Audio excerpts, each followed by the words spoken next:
Welcome to the Freshman Foundation Podcast, helping you make the jump from high school athletics to the collegiate level and beyond, with your host, Michael Huber. Hey everyone, it's Mike Huber, certified mental performance consultant and founder of the Freshman Foundation. Thank you for listening. I'm enjoying this podcast so much that I've actually gotten to the point of resharing old episodes. Today, I'm remixing an early episode with Michigan State University head baseball coach Jake Boss. Why am I doing this? First, it's baseball season, so I want to push out more baseball content for the junkies out there like me. Second, it's one of my favorite conversations because we really drill down into the art of coaching. The best coaches have strong principles and interpersonal skills. Coach Boss exemplifies this point. In this remix episode, I try to emphasize different parts of our original conversation because there was so much good stuff in it. If you want to learn more about how your mind can work for you rather than against you, then please visit michaelvhuber.com. I hope you enjoy this remix, and thank you again for listening. How does Jake Boss help his players develop the invaluable skill of empathy? Unfortunately, most people equate effective coaching with technical knowledge. We assume that coaches that played at the highest level are the best coaches. Nothing could be further from the truth. Coaching is an art form. The best coaches have the ability to communicate honestly and deliver instruction that sticks. My guest, Jake Boss, is the head baseball coach at my alma mater, Michigan State University. Like me, Jake wanted to play baseball for the Spartans, but was unable to. However, today he coaches at the highest level of collegiate baseball because of his ability to teach the game and lead young men. In this bonus episode, Coach Boss discusses the complex subject of empathy. In my view, the best coaches help their young players put themselves in others' shoes, their coaches, their teammates, and their parents. Coaching in any sport is about preparing young athletes for what's next in life, not just wins and losses. This is one of my favorite conversations. Let's build your foundation with Jake Boss.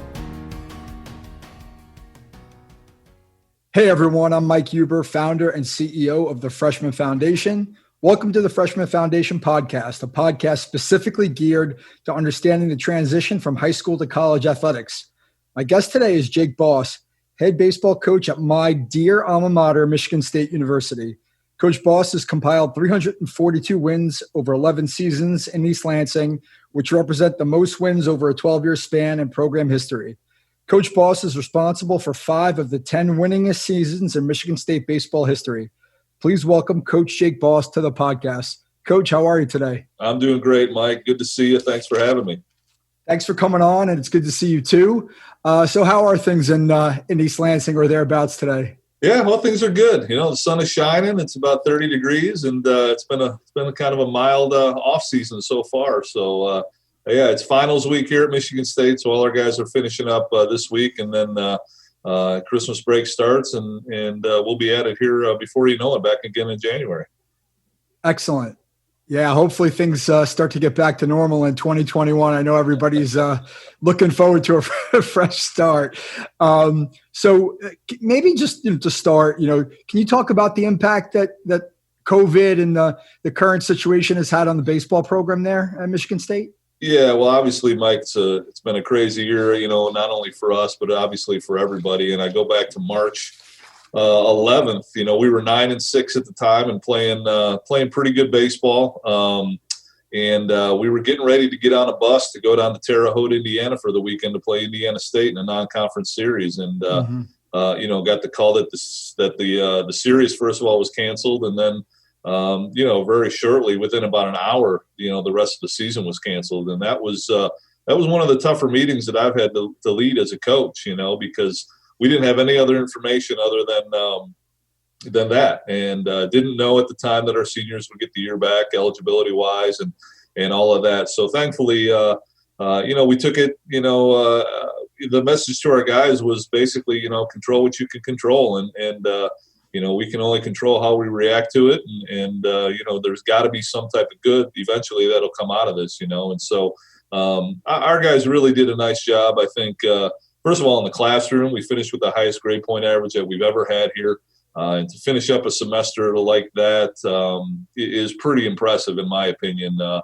Dealing with that type of adversity and having to switch to online classes and things like that. I mean, they really did a great job. And then, even into the summer, we had a lot of guys that were able to get out and play summer ball in some shape or form. Mm-hmm. And really had a good fall practice season with our guys. We got about 6 weeks in and really got a lot accomplished in the fall before we basically sent everybody home at Thanksgiving for the holidays, and they're finishing up they finished up the last couple of weeks online, and then finals again this week online. But it was really good to see those guys again in person in August. I mean, you can do as many Zoom meetings as you want, but it's just not the same. And it was really, I mean, to be honest with you, it was kind of emotional, I think, for everybody just to be able to get on the field, together as a group. And I think that's a sign of a strong program. You can talk about wins and losses all you want, but when guys are excited to see each other and be around each other and things like that, I think your program's in a pretty good place. For sure. And that's great. I mean, I think that that message of controlling the controllables, right, is so huge, whether it's in a kind of an odd situation like this, but in anything related to sport, right? And especially in baseball, there's so much that's out of our control, and there's so many things that happen around us.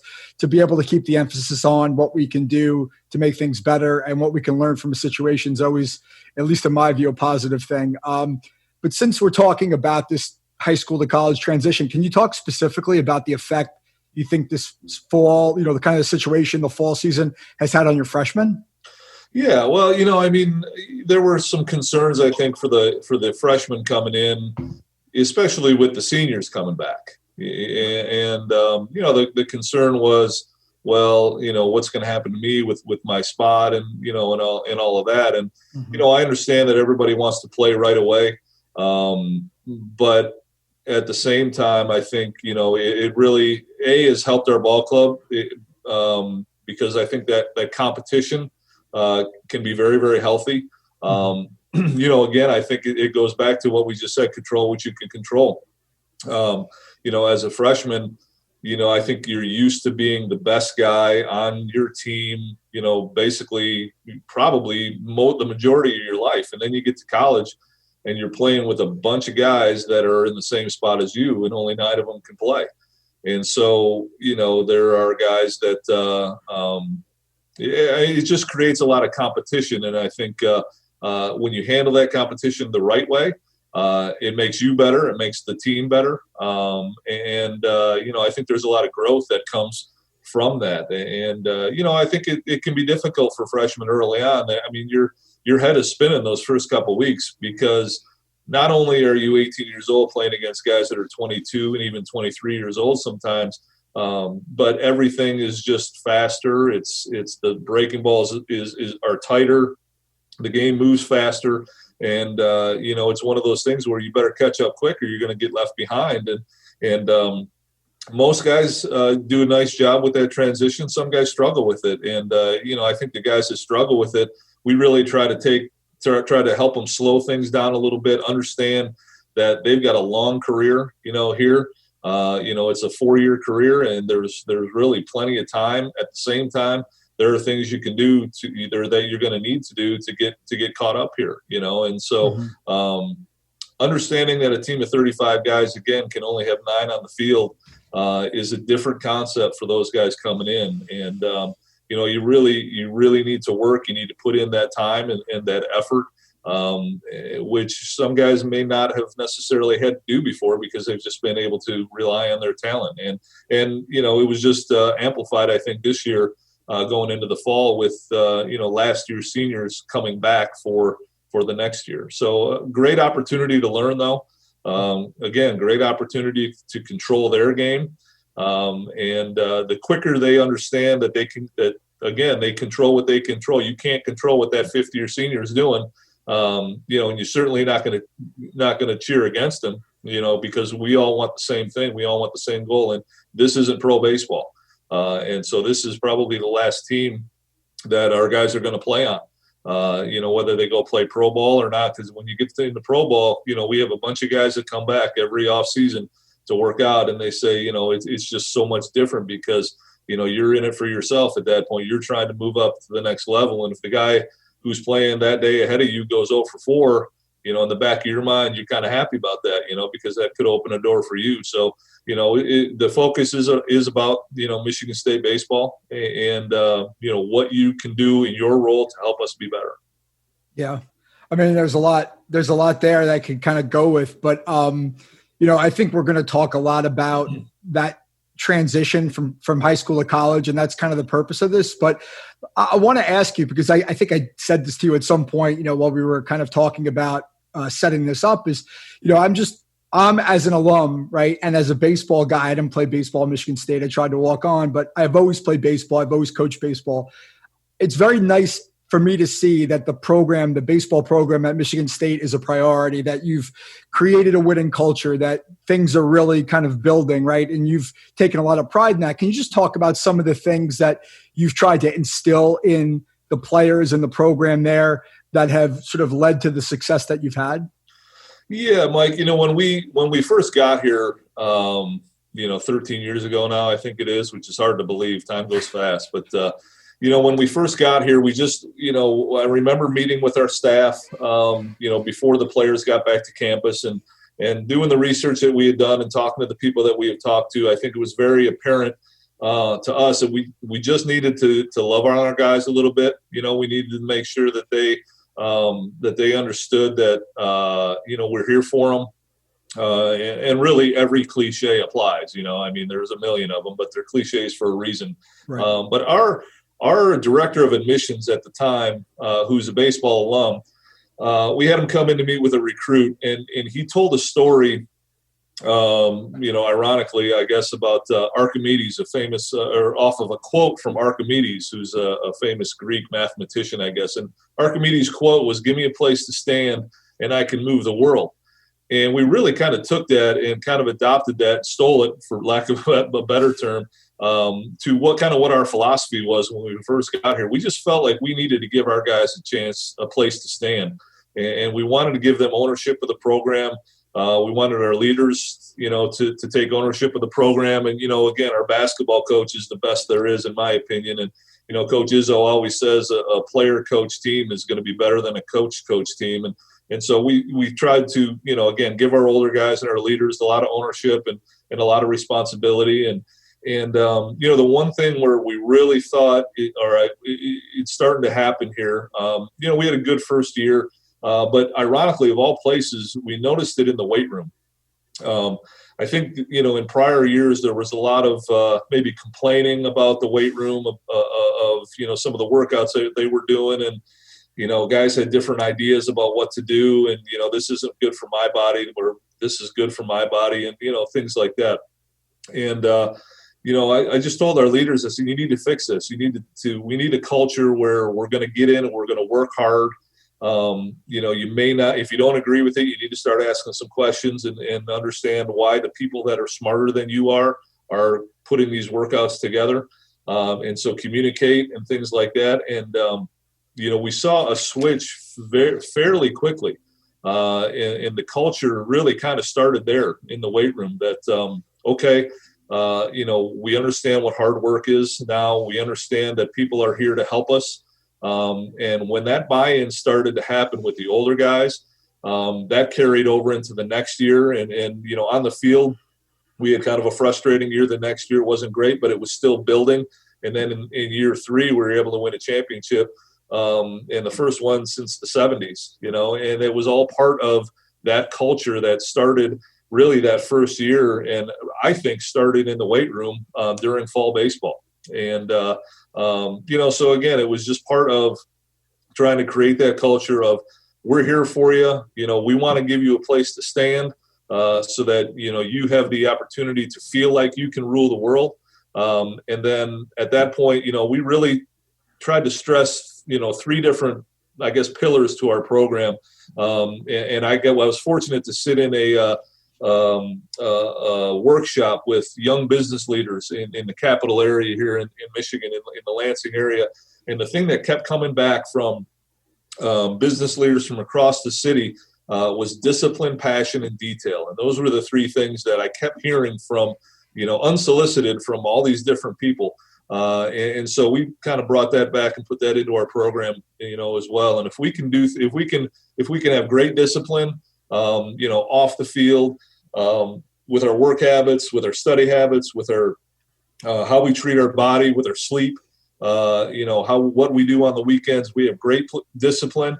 If we play the game with great passion and we find out, off the field what we're passionate about in the classroom, we take those two passions and really, put all of our energy and efforts toward those things that we're passionate about. And then if we play the game with great detail, if we do the little things correctly, we're going to win a lot of ball games. And, that discipline, passion, and detail, I think that those are things that guys can take beyond Michigan State into their careers, into their lives as husbands and fathers, and really whatever they do.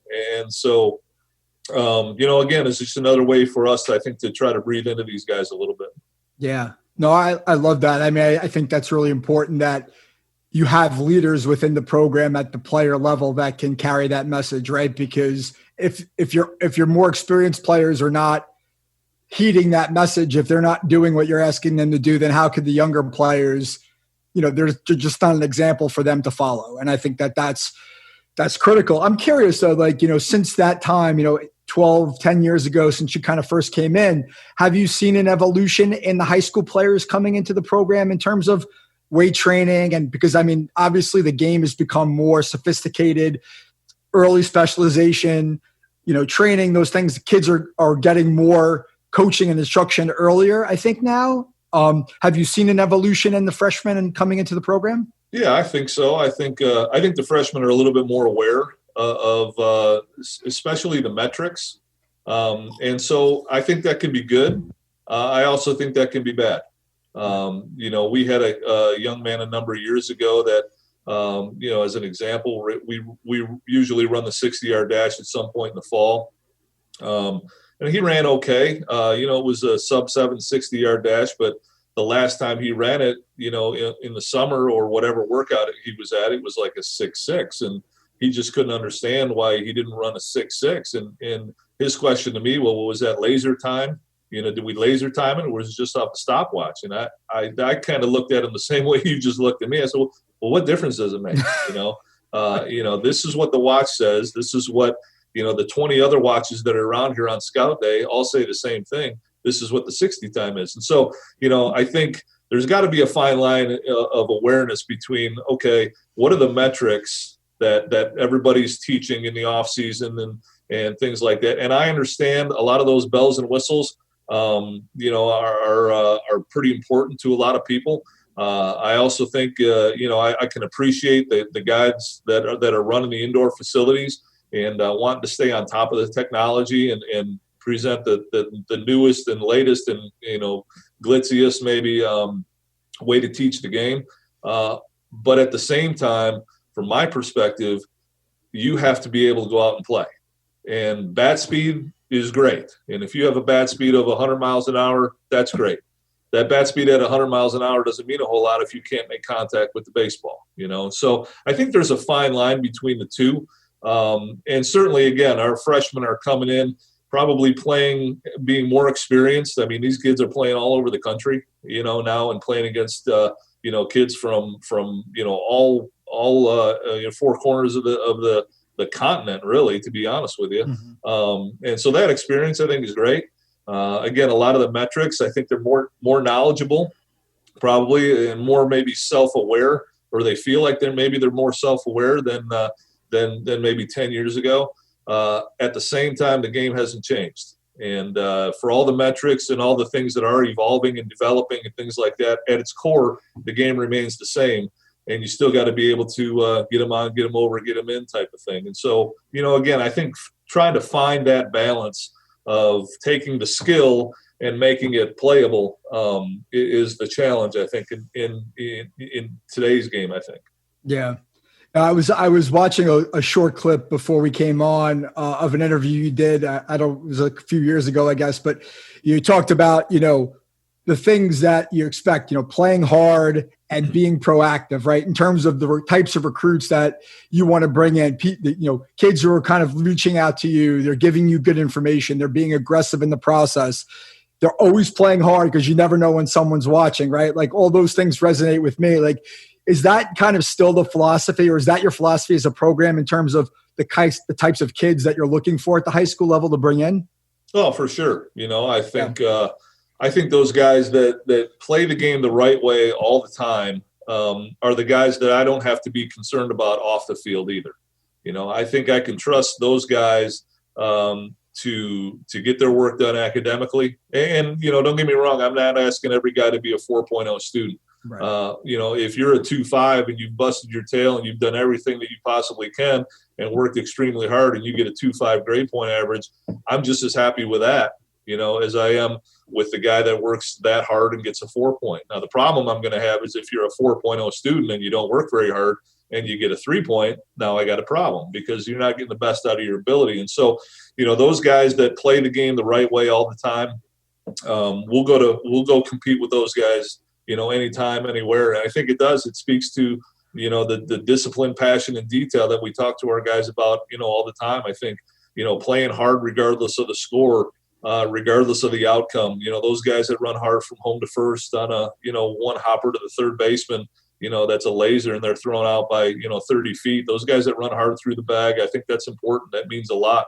The guys that want to be here at Michigan State, I think it means a little bit more to them to put that green and white jersey on, because I was one of those guys. I wanted to play here. I grew up in the area.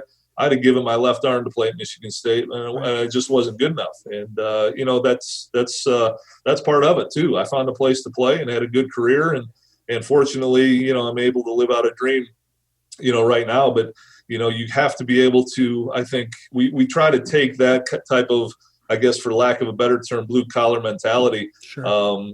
Within our athletic department as well. I mean, you see our football team do it with Coach D'Antonio and now Coach Tucker, and our basketball team, that's been a staple of what they do, for years and years and years. And so those are two pretty good programs, I think, to learn from. And so we'd be remiss if we didn't try to, steal a little bit of that philosophy and put it into our own program. For sure. I mean, I think I made that comment to you before, that just watching from afar as a fan, as an alum, the emphasis on player development, right? Recruiting is great. Getting athletes, 5-star, 4 5-star athletes is great, but you can still get a kid who's a 2 or 3-star athlete and develop them over time. And as a late bloomer, maybe they come out and they become just as good of a player as, you would have brought in at a 4 or 5-star level, right? From a recruiting standpoint. So, the ability to bring in people who are motivated to get better, I think is critical. And so I was kind of made a note when you were talking a little bit before about those players coming in. I think one of the things that I think about when I think about the transition from high school to college is the ability to communicate with a coach, the ability to ask questions, like you said, and the ability to ask for help specifically, right? Because when you're a big fish in a small pond, or you're a superstar in high school, and then you come in to college and you're just like everybody else, like, what's your willingness to be able to have a conversation with somebody, an honest conversation to figure out what you can do better? I mean, can you comment on that in terms of kids coming in? Like, where do you see their ability to kind of talk to you, talk to the staff, ask for help, want to get better, versus maybe kind of shutting down a little bit when things aren't going their way? Well, yeah, Mike, I think my assistants, first of all, do a tremendous job in the recruiting process, And I think, not only have they been able to identify guys that, maybe having high upside and things like that, but, they've been able to identify guys that have that type of character, I think, that we feel like can make our program better. And so with that, not everybody, obviously, but I think the majority of those guys are, confident in their ability, first of all, but B, also confident as a young man and a young adult having a conversation with the coach. And I think the majority of those guys, come in and are able to be receptive to, what we're telling them. Some guys will fight it because, again, they've had a lot of success, and, why should I change if I've been successful my whole life? But the guys that do fight it, I think can back that up a little bit and have a conversation. And it doesn't mean that they're right, or it doesn't mean I'm necessarily right, because at the end of the day, we all want the same thing. But the sooner they can communicate, not only with me, but with my assistants and with, somebody else. I think it's all, one of their teammates, maybe even, I think the sooner that they're going to be able to handle different situations the right way. And really what we try to tell them is, listen, we're trying to prepare you for whatever's next. And hopefully, pro ball is next. And when you get to pro ball, now I didn't play pro ball, so I'm going off of what I've been told by the players that I've coached. But what I've been told by those guys is, when you get to pro ball, you better take some ownership of your own game, because if you don't, and you wait for somebody else to come in and try to fix something or pull you aside or whatever, you're going to get left behind, And so we're trying to get those guys to take ownership in their own game here first by communicating. And then even those guys that aren't going to go out and play pro ball, you're going to need to get a job someday. Somebody from a big company is not going to come knocking on your door and say, hey, come work for me. It doesn't work that way. You got to go out and pursue what you're passionate about and pursue that until, you get it. And it may take some time sometimes. So that communication piece is obviously huge. And it starts in the recruiting process. It starts with that first telephone call. It starts, on the visit, it starts with that first handshake, as cliche again as that is. It means a lot, with the kid that would give you a good firm handshake and look you in the eye and have a good conversation, versus the kid that, kind of gives you the limp-wristed handshake and has a hard time looking you in the eye when you talk to them. That speaks a lot to confidence. It speaks a lot to maturity. And those are the guys that we want moving forward. Sure. Yeah. I mean, I guess that makes sense to me, right? I think when I hear you talk about this, like I'm nodding my head, because I tend to agree, that matters, right? That ability to have a conversation, to look you in the eye, shake your hand. These are basic things, cliche things, but they do matter.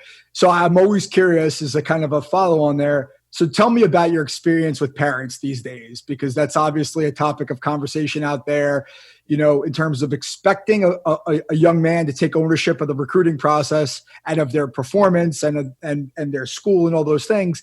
And then parents who, I'm a parent, my kids are a little bit younger, but seeing other parents who tend to be a little bit more hands-on than they were, 25 years ago or 30 years ago when I was a teenager.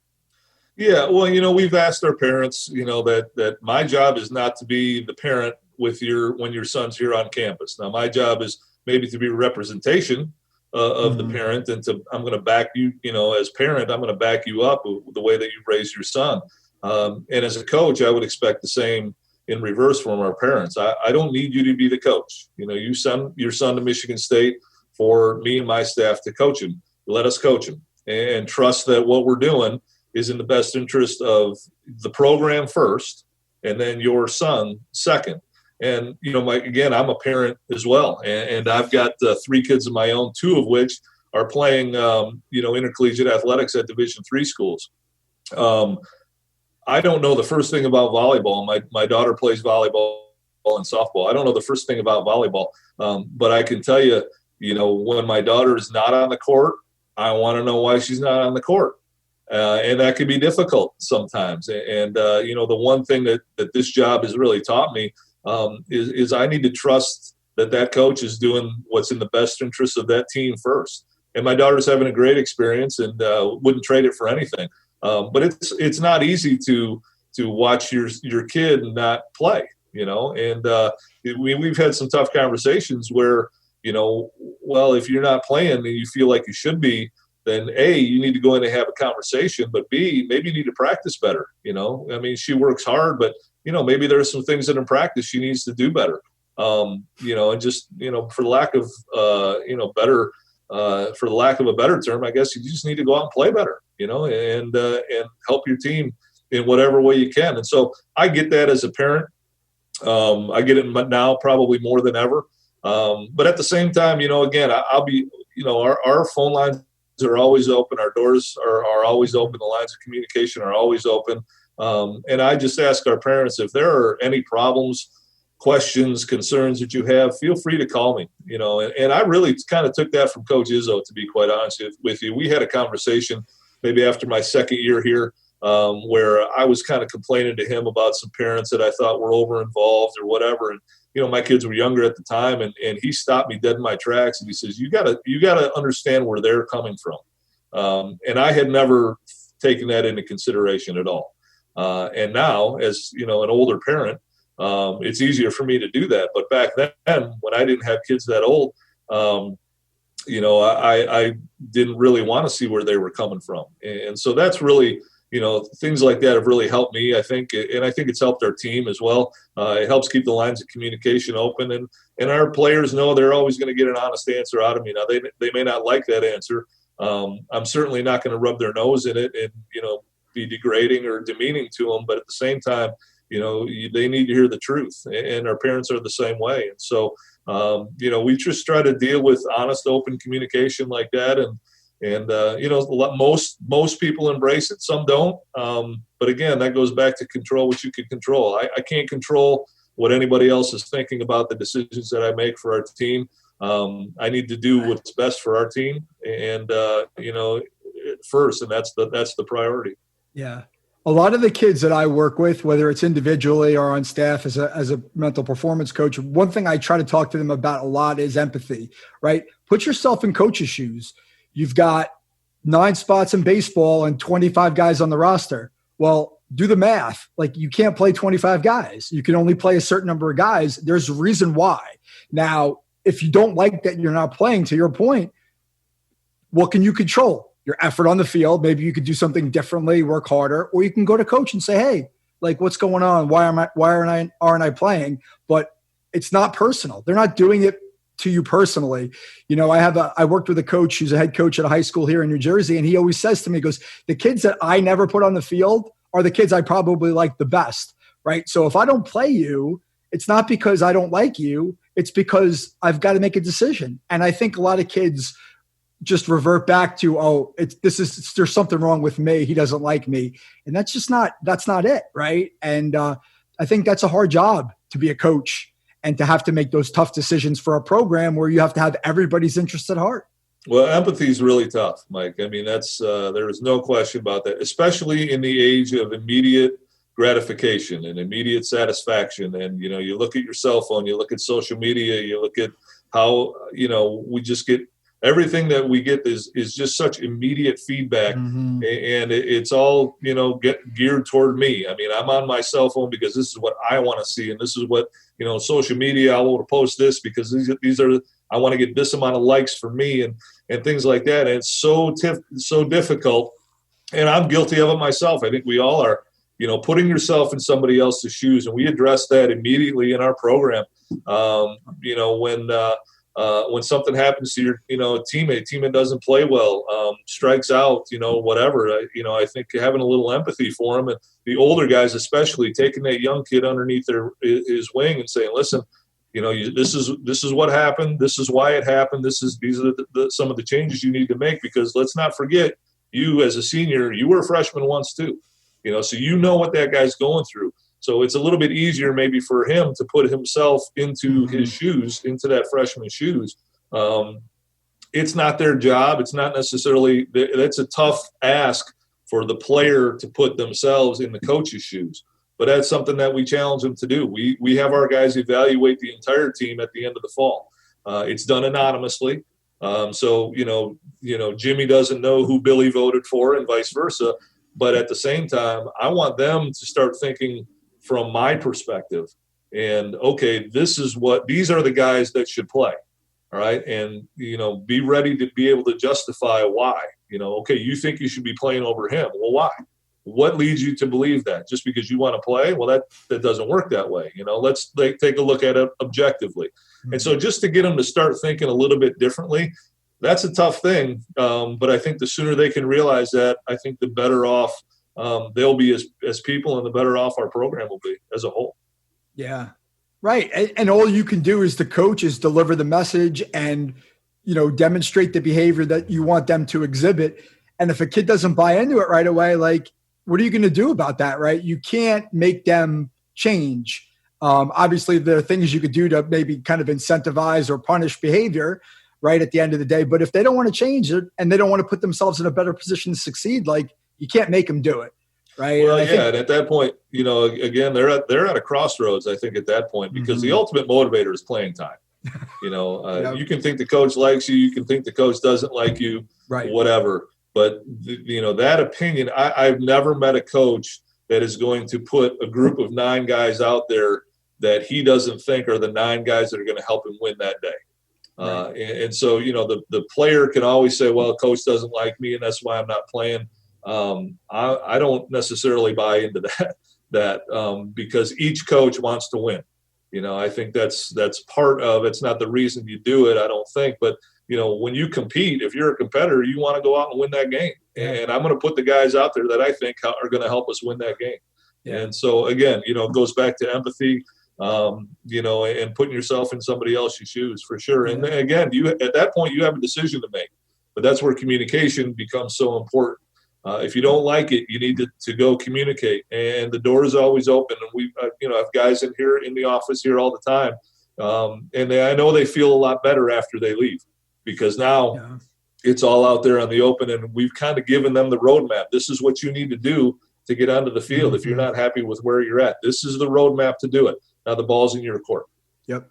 Yeah, I totally agree with that. I also think, one of the things I'll say to kids sometimes is, listen, coach's job, is to develop young men, but it's also to win, which means if I don't win, then I don't keep my job, which means I can't feed my family. Like, is that why people coach? I don't think so. Like, I don't do what I do for the money. I do it because I love to help people. But at the same time, like, if I can't win, if I'm in your shoes and I can't win, eventually I'm going to lose my job. Right. I mean, it's a sad state of affairs, but that's the way it works. And so a kid needs to hear that, even if they can't appreciate it right now. Like, that's just the way the world is. And if they don't understand that, or at least if they're not aware of it, then they're doing the coach a disservice, right? Yeah, at least that's my opinion. Yeah, there's no question, Mike. I have to win, otherwise I'm not going to. I can't go on 56 and expect to keep my job.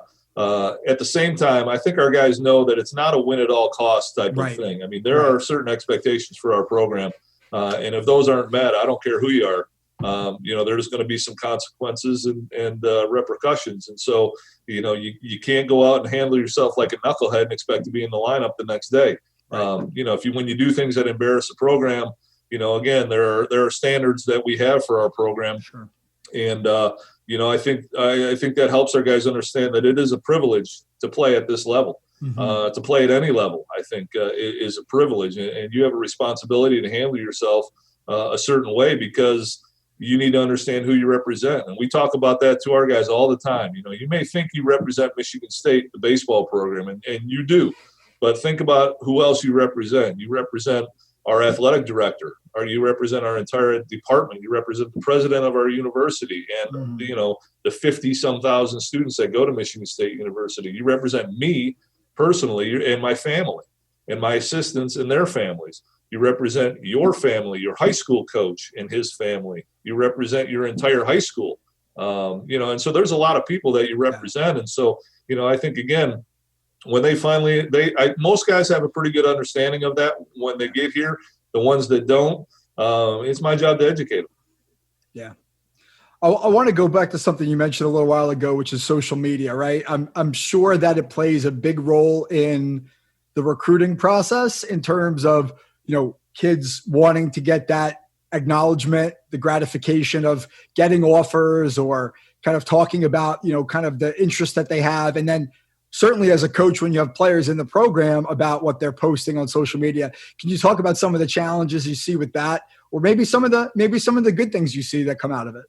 Yeah, I think, there are both, Mike, for sure. I think there's a lot of good that can come out of it. I think when you're proud of something, when you're proud of being part of something bigger than yourself and you're excited about that, then yeah, I'm all for letting people know. I mean, I think I try to do that with our program. When our kids do something that I'm proud of, I want the world to know, and I think that's great.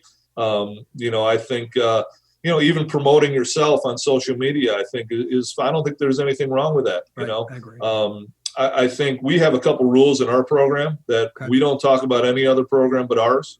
And so you talk about our rivals, or, when something bad happens, so our rivals get beat or something like that. You could go down to college football, basketball, wrestling. I mean, you name it, right? When somebody does something that, maybe is an embarrassment to their program or can be taken that way, I don't want to see any negative comments about any other program, whether it be our rivals, whether it be some school that we've never played before. I don't really care.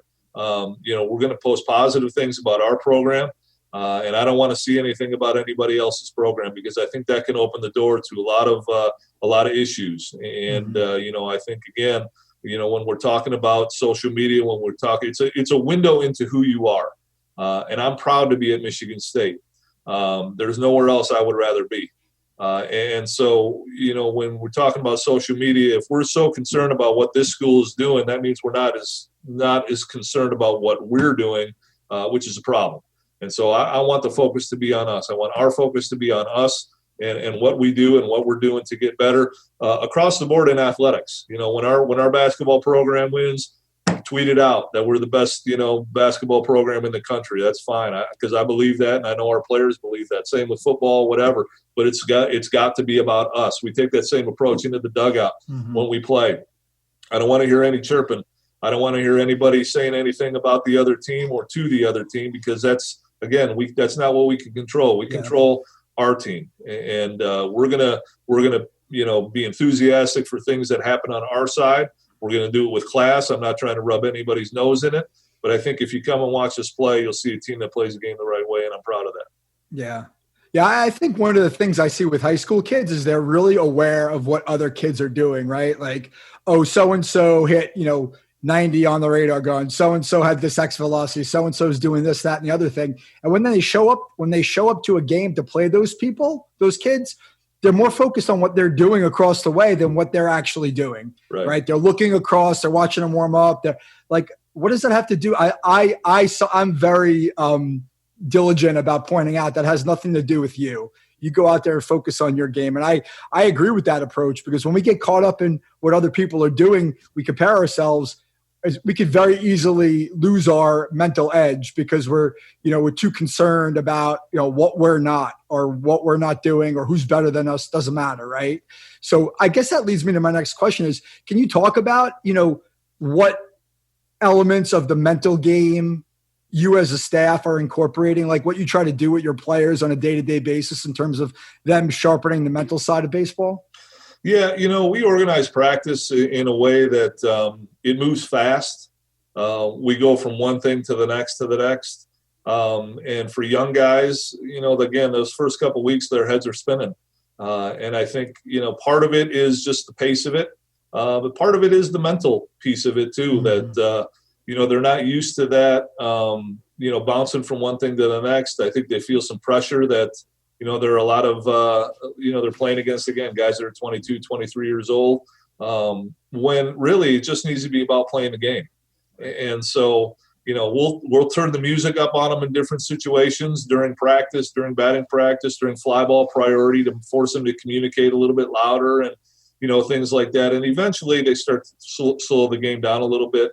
But, Mike, the recruiting process for a high school kid and the process with pro ball for our guys are very similar.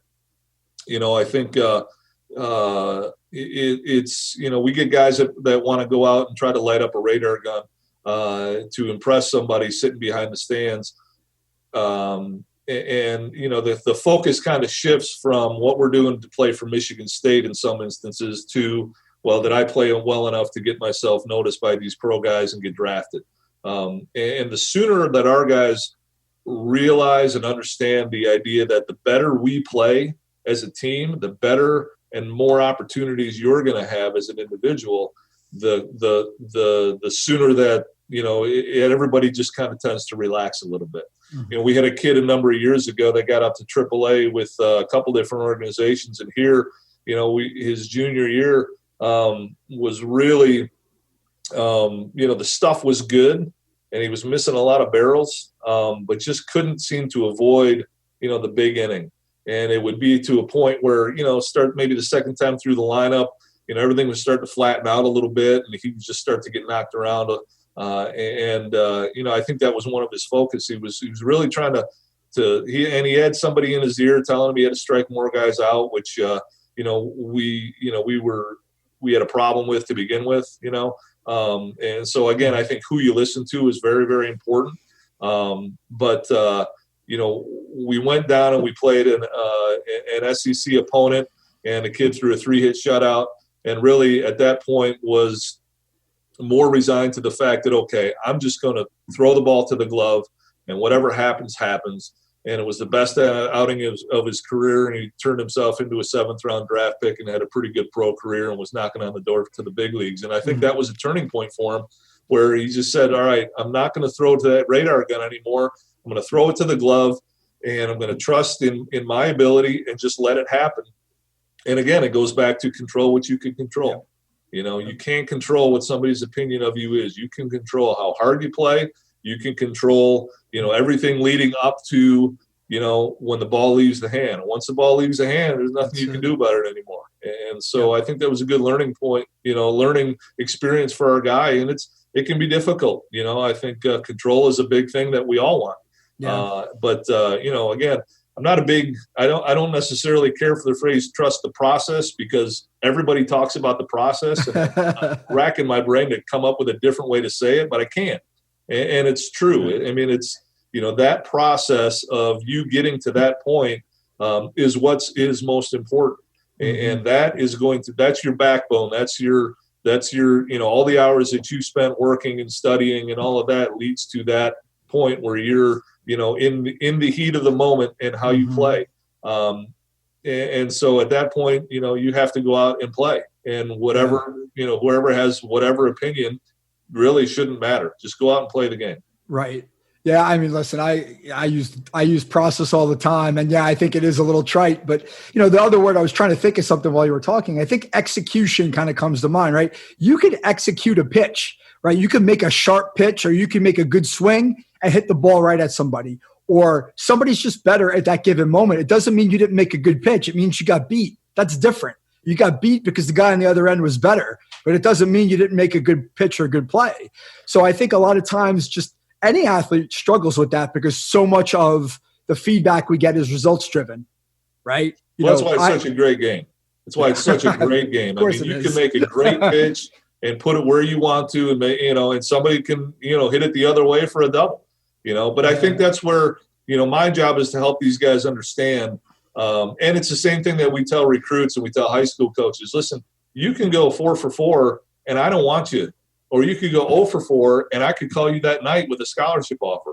The results don't necessarily matter all the time, but if it's you, and you just said it, the process leads to the execution. And if you can execute that pitch and somebody hits it, well, you know what? Maybe I want the hitter too then. Right. Because that guy must be pretty good too. But and it's the same thing, with these pro guys. If our guy goes out and throws well and gets beat, well, who cares what his record is? Who cares what his ERA is? Because none of that stuff really necessarily matters. There are too many other factors that are involved in a win for a pitcher, and an earned run average and all of that for a pitcher.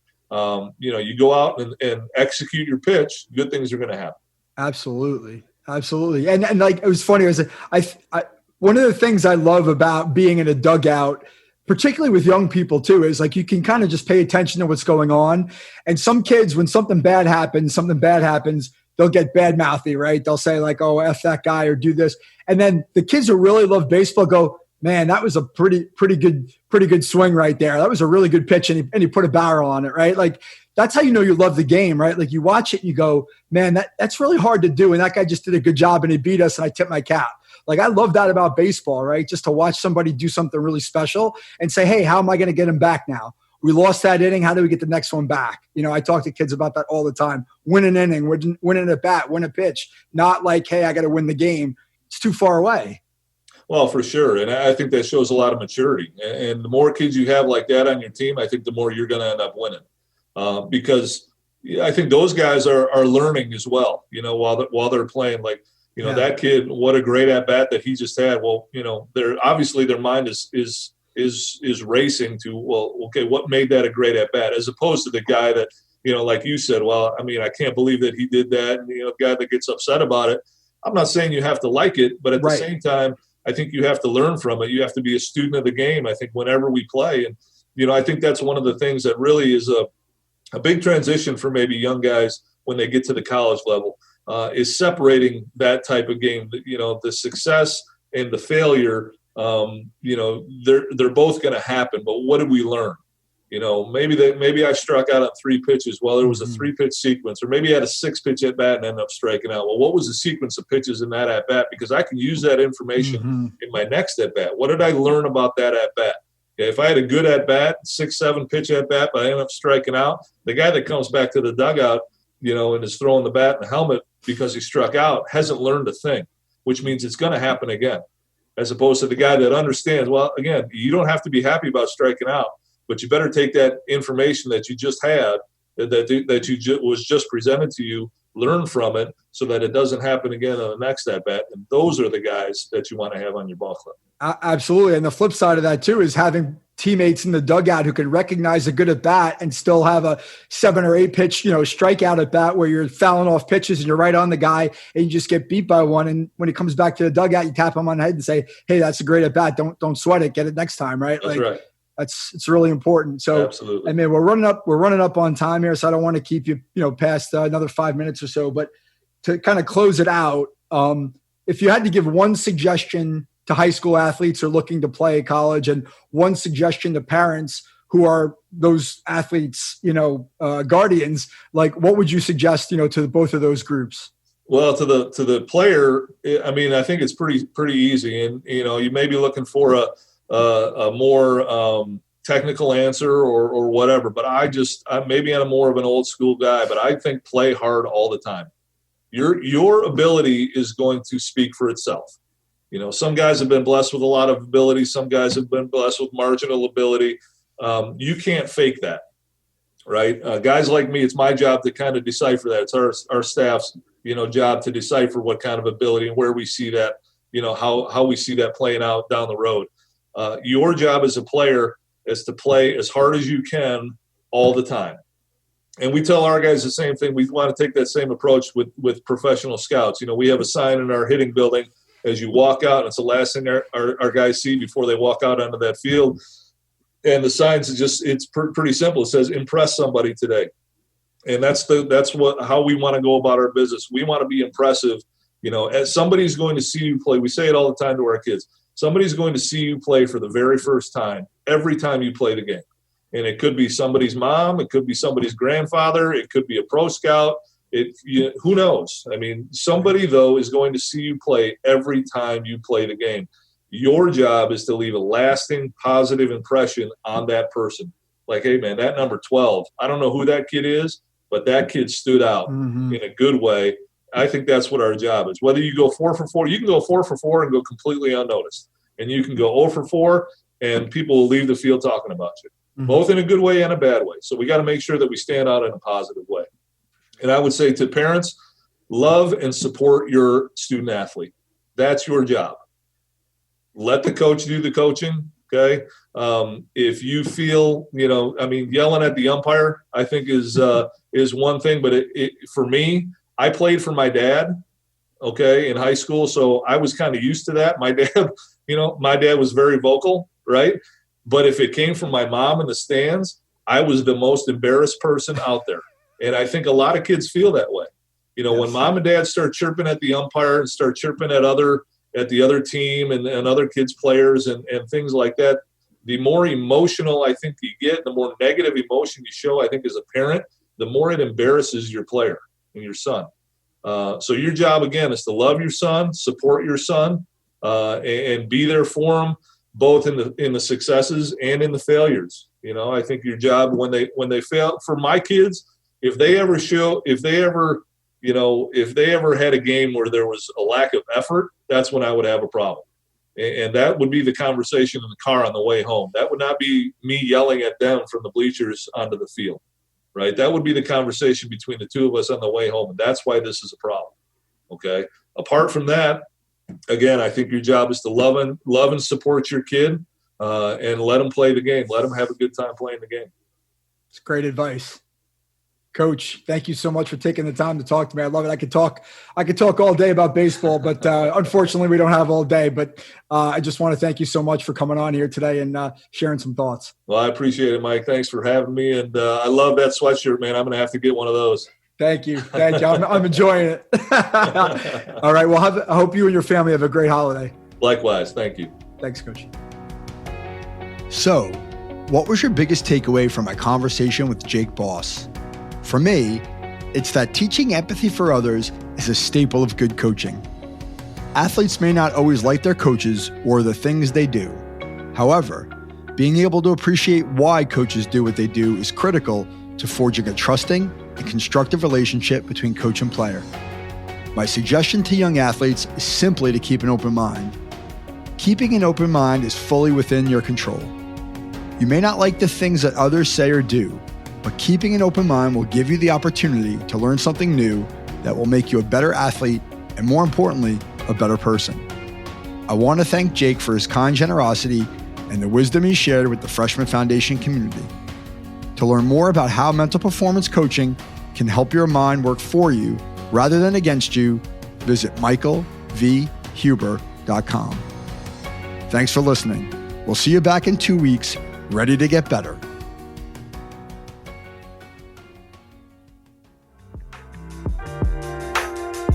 Mike Huber is the founder and owner of Follow the Ball Coaching, located in Fairhaven, New Jersey. He is a mental performance coach and business advisor dedicated to serving athletes just like you reach their full potential on and off the court. The Freshman Foundation is all about helping you get to the next level. For more information, follow along on Instagram @The Freshman Foundation. Please subscribe. Give us a like on iTunes, Spotify, leave a review, tell a friend. Most importantly, come back in 2 weeks, ready to get better.